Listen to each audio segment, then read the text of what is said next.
Hi hello everyone, welcome to my channel Srishti tutorial for maths. ನಾನು ನಿಮ್ಮ ಪರಶುರಾಮ್. ದಯವಿಟ್ಟು ನಮ್ಮ ಚಾನಲ್ನ ಯಾರು ಸಬ್ಸ್ಕ್ರೈಬ್ ಮಾಡಿಲ್ವೋ ದಯವಿಟ್ಟು ಚಾನಲ್ ಸಬ್ಸ್ಕ್ರೈಬ್ ಮಾಡಿ, ಹಾಗೆ ಬೆಲ್ ಐಕನ್ ಕ್ಲಿಕ್ ಮಾಡಿ, ವಿಡಿಯೋಸ್ನ ಲೈಕ್ ಮಾಡಿ, ಶೇರ್ ಮಾಡಿ, ಹಾಗೆ ಕಾಮೆಂಟ್ ಮಾಡೋದು ಮಾತ್ರ ಮರಿಬೇಡಿ ಅಂತ ಹೇಳ್ತಾ ಇವತ್ತಿನ ಕ್ಲಾಸ್ ಶುರು ಮಾಡೋಣ. ಇವತ್ತಿನ ಕ್ಲಾಸ್ ಬಂದುಬಿಟ್ಟು ನವೋದಯ ಪರೀಕ್ಷೆಗೆ ಸಂಬಂಧಪಟ್ಟ ಹಾಗೆ 5ನೇ ತರಗತಿ ಪಾಸ್ ಆದ ನಂತರ 6ನೇ ತರಗತಿಗೆ ಅಡ್ಮಿಷನ್ ಮಾಡ್ಕೊಳ್ಳಿಕ್ಕೆ ಏನು ಪ್ರವೇಶ ಪರೀಕ್ಷೆ ಇರುತ್ತೆ, ಆ ಒಂದು ವಸತಿ ಶಾಲೆಗಳ ಅಂದರೆ ನವೋದಯ ಆಗಿರ್ಬೋದು, ಮೊರಾರ್ಜಿ ಆಗಿರ್ಬೋದು, ಹಾಗೆಯೇ ಕಿತ್ತೂರು ರಾಣಿ ಚೆನ್ನಮ್ಮ ಈ ಥರದ ವಸತಿ ಶಾಲೆಗಳಿಗೆ ಪರೀಕ್ಷೆಗೆ ಸಂಬಂಧಪಟ್ಟಂಥ ಮಾದರಿ ಪ್ರಶ್ನೆ ಪತ್ರಿಕೆ, ಎಸ್ಪೆಷಲಿ ಗಣಿತ ವಿಷಯಕ್ಕೆ ಸಂಬಂಧಪಟ್ಟ ಹಾಗೆ ಮಾದರಿ ಪ್ರಶ್ನೆ ಪತ್ರಿಕೆ ಯಾವ ರೀತಿ ಬರುತ್ತೆ, ಅಲ್ಲಿ ಬರ್ತಕ್ಕಂತಹ ಪ್ರಶ್ನೆಗಳು ಯಾವ ರೀತಿ ಇರ್ತವೆ ಅನ್ನೋದಕ್ಕೆ ಸಂಬಂಧಪಟ್ಟ ಹಾಗೆ ನಾನಿಲ್ಲಿ ಕೆಲವಷ್ಟು ಕ್ವಶನ್ಸನ್ನು ನಿಮ್ಮ ಎದುರಿಗೆ ತೋರಿಸ್ತಾ ಇದ್ದೀನಿ. ದಯವಿಟ್ಟು ಯಾರೂ ಕೂಡ ವಿಡಿಯೋನ ಮಧ್ಯೆ ಆಫ್ ಮಾಡಬೇಡಿ, ಕಂಪ್ಲೀಟ್ ವಿಡಿಯೋ ನೋಡಿ. ಸೊ ಈ ಒಂದು ವಿಡಿಯೋವನ್ನು ಸದುಪಯೋಗ ಮಾಡ್ಕೊಳ್ಳಿ ಅಂತ ಹೇಳ್ತಾ ಈಗ ಕ್ಲಾಸ್ ಶುರು ಮಾಡೋಣ ಅಲ್ವಾ? ಓಕೆ. ಸೊ ನೋಡಿ, ಇಲ್ಲಿ ಎಸ್ಪೆಷಲಿ ನವೋದಯಗಾಗಿರ್ಬೋದು ಅಥವಾ ಮೊರಾರ್ಜಿಗಾಗಿರ್ಬೋದು ಗಣಿತ ವಿಷಯಕ್ಕೆ ಸಂಬಂಧಪಟ್ಟ ಹಾಗೆ ಸುಮಾರು 20 ಪ್ರಶ್ನೆಗಳು ನಿಮಗೆ ಬರ್ತವೆ. ಸೊ 20 ಪ್ರಶ್ನೆಗಳು ಯಾವ ರೀತಿ ಇರ್ತವೆ, ಆ ಪ್ರಶ್ನೆಗಳಿಗೆ ನೀವು ಉತ್ತರವನ್ನು ಹೇಗೆ ಬರೀಬೇಕಾಗತ್ತೆ ಅನ್ನೋದಕ್ಕೆ ಸಂಬಂಧಪಟ್ಟ ಹಾಗೆ ನೋಡೋದಾದರೆ ನೋಡಿ, ಇಲ್ಲಿ ಮೊದಲನೇ ಕ್ವಶನ್ ಇದೆ. 51ನೇ ಪ್ರಶ್ನೆ, ವಿಷಯ ವಿಭಾಗ 2ರಲ್ಲಿ ಗಣಿತ ಬರುತ್ತೆ. ಆ 2ನೇ ವಿಭಾಗದಲ್ಲಿ 51ರಿಂದ ಪ್ರಾರಂಭ ಆಗುತ್ತೆ ಪ್ರಶ್ನೆಗಳು. ಸುಮಾರು 75ನೇ ಕ್ವಶನ್ವರೆಗೂ, ಅಂದರೆ ಇದು ನವೋದಯ ಪರೀಕ್ಷೆಗೆ ಸಂಬಂಧಪಟ್ಟ ಹಾಗೆ ಸುಮಾರು 25 ಪ್ರಶ್ನೆಗಳು ಬರ್ತವೆ. ಓಕೆನಾ? ಸೊ ಈ ನವೋದಯ ಪರೀಕ್ಷೆಗೆ ಸಂಬಂಧಪಟ್ಟಂಗೆ ಬರ್ತಕ್ಕಂಥ 25 ಪ್ರಶ್ನೆಗಳಲ್ಲಿ ನಾನೀಗ 1ನೇ ಪ್ರಶ್ನೆ ತೋರಿಸ್ತಾ ಇದ್ದೀನಿ. 8036 ಅಂಕಿಗಳಿಂದ ರೂಪಿತವಾದ ಮತ್ತು 5ರಿಂದ ಭಾಗಿಸಲ್ಪಡುವ ಅತಿ ಚಿಕ್ಕ 4 ಅಂಕಿಯ ಸಂಖ್ಯೆ ಅಂತ ಕೊಟ್ಟಿದ್ದಾರೆ. ಇಲ್ಲಿ ನೀವು ಸಿಂಪಲಿ ನೆನ್ಪಿಟ್ಕೊಳ್ಬೇಕಾಗಿರೋದು ಏನಪ್ಪ ಅಂತ ಹೇಳಿದ್ರೆ, 5ರಿಂದ ಭಾಗಿಸಲ್ಪಡುವ, ನೀವು ಯಾವುದೇ ಒಂದು 4 ಅಂಕಿ ಸಂಖ್ಯೆಯನ್ನು ತಯಾರು ಮಾಡ್ಬೋದು. ತಯಾರು ಮಾಡಿದಂಥ 4 ಅಂಕಿ ಸಂಖ್ಯೆ ಏನಾಗಿರಬೇಕು, ಆ್ಯಕ್ಚುಲಿ 5ರಿಂದ ಭಾಗಿಸಲ್ಪಡಬೇಕು. ಸೊ 5ರಿಂದ ಭಾಗಿಸಲ್ಪಡಬೇಕು ಅಂತ ಹೇಳಿದರೆ ಅದರ ಅರ್ಥ ನಿಮಗೆ ಯಾವ ಸಂಖ್ಯೆಗಳು 5ರಿಂದ ಭಾಗಿಸಲ್ಪಡ್ತವೆ ಅಂತ ಹೇಳಿದರೆ, ಸೊ ಅದು ಮುಖ್ಯವಾಗಿ ಬಿಡಿ ಸ್ಥಾನದಲ್ಲಿ, ಯಾವ ಸ್ಥಾನ, ಬಿಡಿ ಸ್ಥಾನದಲ್ಲಿ ಮುಖ್ಯವಾಗಿ ನಿಮಗೆ ಏನಿರಬೇಕು ಅಂತ ಹೇಳಿದ್ರೆ 0 ಅಥವಾ 5 ಇರಬೇಕು. ಇದು ಮುಖ್ಯವಾಗಿರೋ ಪಾಯಿಂಟು. ಬಿಡಿ ಸ್ಥಾನದಲ್ಲಿ ಯಾವ ಒಂದು ಸಂಖ್ಯೆಗೆ 0 ಅಥವಾ 5 ಇರುತ್ತೋ ಆ 2 ಸಂಖ್ಯೆಗಳು ಮಾತ್ರ 5ರಿಂದ ಭಾಗ ಆಗ್ತವೆ. ಈಗ ಉದಾಹರಣೆಗೆ ಇಲ್ಲೇ ಕೊಟ್ಟಿದ್ದಾರೆ ನಿಮಗೆ 4 ಆಪ್ಷನ್ನಲ್ಲಿ. ಮೊದಲನೇ ಆಪ್ಷನ್ನು ಬಿಡಿ ಸ್ಥಾನದಲ್ಲಿ ಏನಿದೆ, 8 ಇದೆ. ಸೊ ಬಿಡಿ ಸ್ಥಾನದಲ್ಲಿ 8 ಇದೆ ಅಂದರೆ 8 ಇರೋದ್ರಿಂದ ಇದು 5ರಿಂದ ಖಂಡಿತ ಭಾಗ ಆಗಲ್ಲ. ಹಾಗೆಯೇ ಬಿ ಆಪ್ಷನ್ ಬಂದು ಮತ್ತು 8 ಇದೆ, ಅದು ಕೂಡ ಭಾಗ ಆಗಲ್ಲ. ಇನ್ನು ಉಳಿದಿರೋ 2, 8630ರಲ್ಲಿ ಬಿಡಿ ಸ್ಥಾನದಲ್ಲಿ 0 ಇದೆ, ಇದರಲ್ಲೂ ಬಿಡಿ ಸ್ಥಾನದಲ್ಲಿ 0 ಇದೆ. ಸೊ ಇವೆರಡೂ ಆಗಲ್ಲ. ಬಟ್ ಇವೆರಡರಲ್ಲಿ ಅವಕಾಶ ಇದೆ. ಇವೆರಡರಲ್ಲಿ ಚಿಕ್ಕ ಸಂಖ್ಯೆ ಅಂತ ಕೇಳಿದವರು, ಅತಿ ಚಿಕ್ಕ 4 ಅಂಕಿಯ ಸಂಖ್ಯೆ. ಸೊ ಇವೆರಡರಲ್ಲಿ ಚಿಕ್ಕ ಸಂಖ್ಯೆ ಯಾವುದು? ಸಿಂಪಲ್ ಅಲ್ವಾ? ಇದು 8630, 3680. ಇವೆರಡರಲ್ಲಿ ಚಿಕ್ಕ ಸಂಖ್ಯೆ 3680. ಸೊ ದಟ್ 4ನೇ ಆನ್ಸರ್ ಸರಿ. Option D is the right answer. Okay ಮಕ್ಕಳೇ? ಸೊ ನೋಡಿ, ಇದೇ ರೀತಿಯೇ ತುಂಬ ಸಿಂಪಲ್ಲಾಗಿ ನಾವು ಕ್ವಶನ್ಸನ್ನು ನೀವು ಏನು ಮಾಡ್ಬೋದು, ನವೋದಯ ಪರೀಕ್ಷೆಯಲ್ಲಿ ಅಟೆಂಡ್ ಮಾಡಬಹುದು. ಸೊ ನೋಡಿ, ಇಲ್ಲಿ ನೆಕ್ಸ್ಟ್ ಪ್ರಶ್ನೆ ಬಂದು 52ನೇ ಪ್ರಶ್ನೆ. 3, 5, 7, 9, 0ಗಳಿಂದ ರೂಪುಗೊಂಡ ಅತಿ ದೊಡ್ಡ ಮತ್ತು ಅತಿ ಚಿಕ್ಕ 5 ಅಂಕಿ ಸಂಖ್ಯೆಗಳ ನಡುವಿನ ವ್ಯತ್ಯಾಸವೆಷ್ಟು ಅಂತ ಪ್ರಶ್ನೆ ಕೇಳಿದರು. ಈಗ ನೀವೇನು ಮಾಡಬೇಕು, 3, 5 ಹಾಗೆಯೇ 7, 9, 0 ಇವುಗಳನ್ನು ಬಳಸ್ಕೊಂಡು ಅತಿ ದೊಡ್ಡ ಮತ್ತು ಅತಿ ಚಿಕ್ಕ 5 ಅಂಕಿಯ ಸಂಖ್ಯೆಗಳು, 5 ಅಂಕಿಯ ಸಂಖ್ಯೆಯನ್ನು ತಯಾರು ಮಾಡಬೇಕು. ಈಗ ನೀವು ಇಲ್ಲಿ ನೋಡಿ 3, 5, ಇಲ್ಲಿ ಯಾವುದೇ ಒಂದು ಸಂಖ್ಯೆಯನ್ನು, ದೊಡ್ಡ ಸಂಖ್ಯೆ ಅಥವಾ ಚಿಕ್ಕ ಸಂಖ್ಯೆಯನ್ನು ನೀವು ರಚನೆ ಮಾಡಬೇಕಾದ್ರೆ ಮುಖ್ಯವಾಗಿ ನೀವು ನೆನ್ಪಿಟ್ಕೊಳ್ಬೇಕು, ಇಲ್ಲಿ ಕೊಟ್ಟಿರ್ತಕ್ಕಂತಹ ಅಂಕಿಗಳನ್ನು ಫಸ್ಟ್ ನೀವೇನು ಮಾಡಬೇಕು, ಏರಿಕೆ ಅಥವಾ ಇಳಿಕೆ ಕ್ರಮದಲ್ಲಿ ಬರ್ಕೊಂಡ್ಬಿಡಿ. ಸೊ ಫಸ್ಟು 0 ಬರುತ್ತೆ, 0ಯ ನಂತರ 3, 3ರ ನಂತರ 5, 5ರ ನಂತರ 7, 7ರ ನಂತರ 9. ಈಗ ನಾನು ಏರಿಕೆ ಕ್ರಮದಲ್ಲಿ ಬರ್ಕೊಂಡಿದ್ದೀನಿ. ಆ ಕೊಟ್ಟಿರೋ ಸಂಖ್ಯೆಗಳನ್ನು ಏರಿಕೆ ಕ್ರಮದಲ್ಲಿ ಬರದ ನಂತರ ನೀವೇನು ಮಾಡಬೇಕು, ತುಂಬ ಸಿಂಪಲ್. ದೊಡ್ಡ ಸಂಖ್ಯೆ ಬೇಕು ಅಂತ ಹೇಳಿದ್ರೆ ದೊಡ್ಡ ಸ್ಥಾನ ಬೆಲೆಯಲ್ಲಿ ದೊಡ್ಡ ಸಂಖ್ಯೆಯನ್ನು ಹಾಕಬೇಕು. ಅದ್ರ ಪಕ್ಕದಲ್ಲಿ ಚಿಕ್ಕ ಸಂಖ್ಯೆಯನ್ನು ಬರಿತಾ ಹೋಗಬೇಕು, ಹೀಗೆ. ಸೊ ಇದೇನಾಗುತ್ತೆ, ಇದು 97530. ಓಕೆನಾ? ಇದಕ್ಕಿಂತ ದೊಡ್ಡ ಸಂಖ್ಯೆ ಮಾಡಲಿಕ್ಕಾಗಲ್ಲ ನೀವು. ಅತಿ ದೊಡ್ಡ ಸಂಖ್ಯೆ ಅಂದರೆ ಇದೇನಿದು ಅತಿ ದೊಡ್ಡ ಸಂಖ್ಯೆ. ಓಕೆನಾ? 5 ಅಂಕಿಯ ಅತಿ ದೊಡ್ಡ ಸಂಖ್ಯೆ. ಇನ್ನು ಚಿಕ್ಕ ಸಂಖ್ಯೆ ಬರಿಬೇಕಾದ್ರೆ ಅದನ್ನು ಉಲ್ಟಾ ಬರಿತಾ ಹೋಗ್ಬೇಕು. ಇಲ್ಲಿ ಆ್ಯಕ್ಚುಲಿ 0 ಇಲ್ಲಿ ಬರೆಯೋ ಹಾಗಿಲ್ಲ. 0 ಇಲ್ಲಿ ಬರೆದ್ರಿ ಅಂದರೆ ನೀವೇನಾಗತ್ತೆ, 0 ಬರೆದಾಗ ಅದು 4 ಅಂಕಿ ಸಂಖ್ಯೆ ಆಗುತ್ತೆ. ಕೊನೆಯ ಸ್ಥಾನ ಬೆಲೆಯಲ್ಲಿ 0 ಬರೆದ್ರೆ ಅದಕ್ಕೆ ಬೆಲೆ ಇಲ್ಲದೆ ಇರೋದ್ರಿಂದ ಅದನ್ನು ನಾವು 4 ಅಂಕಿ ಸಂಖ್ಯೆ ಅಂತ ಕನ್ಸಿಡರ್ ಮಾಡ್ತೀವಿ. ಆ ಕಾರಣದಿಂದ ಅದನ್ನು 2ನೇ ಸ್ಥಾನ ಬೆಲೆಯಲ್ಲಿ ಬರೀರಿ. ಹಾಗಿದ್ರೆ ಇಲ್ಲಿ ಯಾವ ಸಂಖ್ಯೆಯನ್ನು ಬರೀತೀರಿ, 0 ಬಿಟ್ಟರೆ ಚಿಕ್ಕ ಸಂಖ್ಯೆ ಇರೋದು ಯಾವುದು, 3. ಇಲ್ಲಿ ಬರೀರಿ. ಅದ್ರ ಪಕ್ಕದಲ್ಲಿ 5 ಬರೀರಿ. ಅದ್ರ ಪಕ್ಕದಲ್ಲಿ 7 ಬರೀರಿ, ಆ ನಂತರ 9 ಬರೀರಿ. ಇದು 30,579 ಇದೇನಿದು ಅತಿ ಚಿಕ್ಕ ಸಂಖ್ಯೆ, ಇದು ಅತಿ ಚಿಕ್ಕ ಸಂಖ್ಯೆ. ಸೊ ಈಗ ಅವ್ರು ಕೇಳ್ತಾ ಇರೋದೇನು, ಅತಿ ಚಿಕ್ಕ ಸಂಖ್ಯೆ ಮತ್ತು ಅತಿ ದೊಡ್ಡ ಸಂಖ್ಯೆಗಳ ನಡುವಿನ ವ್ಯತ್ಯಾಸ. ವ್ಯತ್ಯಾಸ ಅಂದ್ರೆ ಏನು ಮಾಡ್ಬೇಕು ನೀವು ಈಗ ಕಳಿಬೇಕು, ತುಂಬ ಸಿಂಪಲ್ ಅಲ್ವಾ. ನೋಡಿ ನೀವು ಸಬ್ಟ್ರಾಕ್ಟ್ ಮಾಡಿಬಿಟ್ರೆ ನಿಮಗೆ ಸಿಕ್ಬಿಡುತ್ತೆ. ನೋಡಿ 0 ಇದೆ, 0ಲ್ಲಿ 9 ಹೋಗಲ್ಲ, ಪಕ್ಕದ ಮನೆಯಿಂದ ದಸ್ಕ ತಗೊಂಡ್ರೆ 10ರಲ್ಲಿ 9 ಹೋದರೆ 1, ಇಲ್ಲಿ 2 ಉಳಿತು, 12ರಲ್ಲಿ 7 ಹೋದರೆ 12ರಲ್ಲಿ 7 ಹೋದರೆ ಆ್ಯಕ್ಚುಲಿ ನಿಮಗೆ ಎಷ್ಟು ಬರುತ್ತೆ, 5 ಬರುತ್ತೆ. ಇಲ್ಲಿ 4 ಇದೆ, 14ರಲ್ಲಿ 5 ಹೋದರೆ 9 ಬರುತ್ತೆ. ಇಲ್ಲಿ 6 ಇದೆ, 6ರಲ್ಲಿ 0 ಹೋದರೆ 6. ಇಲ್ಲಿ ಎಷ್ಟಿದೆ, 9 ಇದೆ, 9ರಲ್ಲಿ 3 ಹೋದರೆ 6. 66,951 ಬರುತ್ತೆ. ಓಕೆನಾ. ಸೊ ಇಲ್ಲಿಗೆ 66,951 ಅಂದರೆ ಆಪ್ಷನ್ ಡಿ, ಇದು ಕೂಡ ಡಿ ಆನ್ಸರು ಕರೆಕ್ಟ್ ಇದೆ ಅಂತ ಅರ್ಥ. ಓಕೆನಾ. ಸೊ ಇದಾದ ನಂತರದಲ್ಲಿ ನೆಕ್ಸ್ಟ್ 53ನೇ ಪ್ರಶ್ನೆಗೆ ಹೋಗೋಣ ನಾವೀಗ. ಸೊ ನೋಡಿ 53ನೇ ಪ್ರಶ್ನೆ ಏನು ಹೇಳ್ತಾ ಇದೆ, ಒಂದು ಸಂಖ್ಯೆಯನ್ನು 108ರಿಂದ ಭಾಗಿಸಿದಾಗ 29 ಭಾಗಲಬ್ಧವಾಗಿಯೂ 24 ಶೇಷವಾಗಿಯೂ ನೀಡುತ್ತದೆ. ಈ ಸಂಖ್ಯೆ ಯಾವುದು ಅಂತ ಕೇಳಿದಾರೆ ಅವರು. ಈಗ ನಾವೇನು ಮಾಡೋಣ, ನಮಗೆ ಗೊತ್ತಿರೋ ಪ್ರಕಾರ ನೋಡಿ, ಇಲ್ಲಿ ಭಾಗಲಬ್ಧ ಬೇಕು ಅಂದಾಗ ಭಾಜ್ಯ ಮತ್ತು ಭಾಜಕವನ್ನು ಗುಣಿಸಿದರೆ ಭಾಗಲಬ್ಧ ಬರುತ್ತೆ, ಇದು ನಮಗೆ ಗೊತ್ತಿರೋದು. ಹಾಗೆ ಕೆಲವು ಸಂದರ್ಭದಲ್ಲಿ ಇದು ಸಂಪೂರ್ಣವಾಗಿ ಭಾಗ ಆಗ್ತಕ್ಕಂಥ ಸಂಖ್ಯೆಗಳಿಗೆ ಸಂಬಂಧಪಟ್ಟ ಹಾಗೆ ಶೇಷ 0 ಬಂದರೆ ಇದು ಭಾಗಲಬ್ಧ ಈಸ್ ಈಕ್ವಲ್ ಟು ಭಾಜ್ಯ ಇಂಟು ಭಾಜಕ. ಅದೇ ಶೇಷ ಉಳಿಯುವ ಸಂದರ್ಭ ಬಂದಾಗ ಭಾಜ್ಯ ಈಸ್ ಈಕ್ವಲ್ ಟು ಏನಾಗುತ್ತೆ, ಭಾಜಕ ಇಂಟು ಭಾಗಲಬ್ಧ ಪ್ಲಸ್ ಶೇಷ. ಇದ್ರ ಪ್ರಕಾರ ಇಲ್ಲಿ ಏನು ಹೇಳ್ತಾರೆ ಅವರು, 108ರಿಂದ ಒಂದು ಸಂಖ್ಯೆಯನ್ನು ಭಾಗಿಸಿದಾಗ 29 ಭಾಗಲಬ್ಧವಾಗಿಯೂ 24 ಶೇಷವಾಗಿಯೂ ಅಂತ ಕೊಟ್ಟಿದ್ದಾರೆ. ಈಗ ನೀವು 108ರಿಂದ ನೀವು ಯಾವ ಸಂಖ್ಯೆಯನ್ನು 108ರಿಂದ ಯಾವ ಸಂಖ್ಯೆಯನ್ನು ಭಾಗಿಸ್ಬೇಕು ಆ ಸಂಖ್ಯೆಯನ್ನು ನೀವು ಇಲ್ಲಿ 29 ಭಾಗಲಬ್ಧ ಸಿಗ್ತಾ ಇದೆ ನಿಮಗೆ. ಈಗ ನೀವು ಭಾಜ್ಯ ಕಂಡುಹಿಡಿಬೇಕು. 108 ಇಂಟು 29ಕ್ಕೆ ಪ್ಲಸ್ ನೀವು ಎಷ್ಟು ಕೂಡಬೇಕು, ಈಗ ಶೇಷ ಎಷ್ಟು ಬರುತ್ತೆ ಅಂತ ಹೇಳ್ತಾರೆ ಅವರು, 24 ಶೇಷ ಬರುತ್ತೆ. ಓಕೆನಾ. ಸೊ ಇಲ್ಲಿ ಭಾಜಕ ಕೊಟ್ಟಿದ್ದಾರೆ, ಭಾಗಲಬ್ಧ ಕೊಟ್ಟಿದ್ದಾರೆ, ನೀವು ಭಾಜ್ಯ ಕಂಡುಹಿಡಿಬೇಕು. ಆಗ ಉತ್ತರ ಏನು ಬರುತ್ತೆ, 108 ಮತ್ತು 29 ಗುಣಿಸಿದರೆ ನಿಮಗೆ 3132 ಬರುತ್ತೆ. ಇದಕ್ಕೆ ಏನು ಮಾಡಬೇಕು, ಶೇಷವನ್ನು ಕೂಡಬೇಕು. ಸೊ ಶೇಷವನ್ನು ಕೂಡಿದಾಗ ನಿಮಗೆ ಎಷ್ಟು ಬರುತ್ತೆ, 3156 ಬರುತ್ತೆ. ಓಕೆ ಮಕ್ಕಳೇ. ಸೊ 3156 ಬಂತು ಅಂದರೆ ನಿಮಗೆ 53ನೇ ಪ್ರಶ್ನೆಗೆ option A is the correct answer. Okay. So ಇದಾದ ನಂತರ 54ನೇ ಪ್ರಶ್ನೆಗೆ ಹೋಗೋಣ. ಸೊ 54ನೇ ಪ್ರಶ್ನೆ ಬಂದ್ಬಿಟ್ಟು ಏನು ಹೇಳುತ್ತೆ, ಶೇಷ 3 ಉಳಿಯುವಂತೆ 163 ಮತ್ತು 243 ಭಾಗಿಸುವ ಅತಿ ದೊಡ್ಡ ಸಂಖ್ಯೆ ಯಾವುದು? ನೋಡಿ ಶೇಷ 3 ಉಳಿಬೇಕು, ಇವೆರಡೂ ಸಂಖ್ಯೆ ಭಾಗ ಆಗಬೇಕು ಅಂತ ಯಾವ ಸಂಖ್ಯೆಯಿಂದ ಭಾಗ ಆಗ್ತದೆ? ಈಗ ಉದಾಹರಣೆ 180 ಕೊಟ್ಟಿದ್ದಾರೆ ಅವರು. 180 163ಕ್ಕಿಂತ ದೊಡ್ಡ ಸಂಖ್ಯೆ ಆಗೋದ್ರಿಂದ 180ರಿಂದ 163 ಭಾಗ ಆಗಲ್ಲ. ಸೊ ಇದು ಕರೆಕ್ಟ್ ಆನ್ಸರ್ ಅಲ್ಲ.